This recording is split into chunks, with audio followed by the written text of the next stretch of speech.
En 2 de Samuel 12, la Biblia nos narra la historia de cuando Dios envía al profeta Natán a visitar a David y lo confronta por medio de una parábola para mostrarle y hacerle ver su pecado con Betsabé.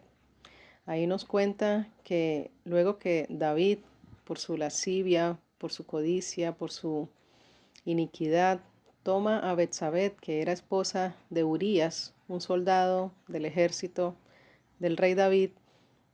Luego, para encubrir su pecado, maquina un montón de situaciones que no eran del agrado de Dios y culmina con la muerte de Urías. Le envía a la batalla y da instrucciones para que esta persona esté al frente donde era 100% seguro que iba a morir. Así que el profeta Natán viene, habla a David, le confronta, pero también le anuncia las consecuencias de todas esas acciones que hizo, y una de ellas decía que el mal no se apartaría de su casa. En Proverbios 17:13 dice: el que da mal por bien, no se apartará el mal de su casa. Palabra de Dios.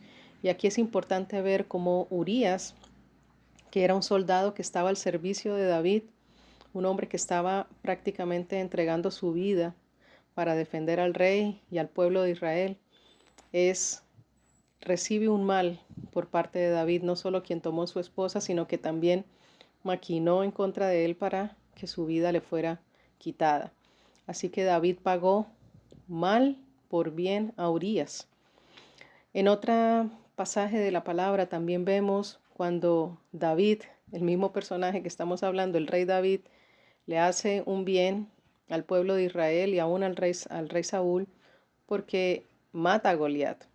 Así que los libró prácticamente de ese yugo que ellos estaban pasando. Y cuando Saúl era atormentado por espíritus malos, tocaba el arpa para que tuviera paz. Y muchas cosas hizo David para el beneficio y para el bien del rey Saúl. Pero ¿qué hizo el rey Saúl? Le pagó bien por mal.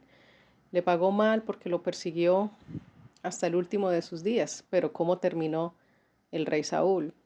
Lamentablemente terminó muy mal, y no solo él, sino su descendencia después de él, porque las consecuencias de la maldad de Saúl alcanzaron a sus hijos.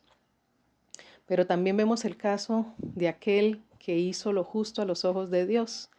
Vemos a José, el hijo de Jacob, cuando sus hermanos le venden, le envían esclavo a Egipto y maquinan también en sus corazones la maldad para destruir la vida de José y apartarlo de su casa, de su padre. Pero después de un proceso, y cuando el Señor pone en alto a José y hay un reencuentro con sus hermanos, José no les paga el mal que recibió de ellos con otro mal, sino todo lo contrario. José, el mal que recibió de ellos, lo paga con un bien, haciéndoles bien, no solo a ellos, sino a sus hijos, a sus esposas y a sus parientes. Así que ahí está la obra del que es justo, y de que aunque reciba un mal, va a ser siempre un bien, porque tiene el corazón conforme al corazón de Dios. Y esto es lo que Dios quiere, que tengamos entendimiento espiritual y sabiduría para comprender lo que la palabra nos está hablando hoy. Si recibimos el mal de alguien, Dios espera por su espíritu que está en nosotros que obremos en justicia, haciéndole el bien a esa persona, actuando con entendimiento y sabiduría, comprendiendo que si esa persona nos hizo un mal y no tiene a Cristo en su corazón, debemos entenderlo. Y si tiene a Cristo en su corazón y aún así nos hizo mal, bueno, también debemos entenderlo, porque nadie es perfecto y todos ofendemos, dice la palabra de Dios, que no hay quien no ofenda. Así que también la palabra nos manda a soportarnos y a perdonarnos. Entonces, la invitación de Dios es no pagar mal por mal como hacen los gentiles, como hacen los no creyentes, como hacen los que no tienen a Cristo en su corazón, sino a vencer con el bien el mal. Cuando nos hacen mal, vamos a hacer bien, porque es así que vamos a realmente reflejar a Cristo, mostrar su luz, su amor, y a ser diferentes como hijos de Dios que somos en medio de una generación, como dice la palabra, malvada y perversa. Seamos luminares, luz en este mundo. Así que Padre, te damos gracias, Señor, por tu palabra. Haznos, Señor, personas sabias, entendidas de las cosas, Señor, sobre todo en las relaciones con nuestro prójimo.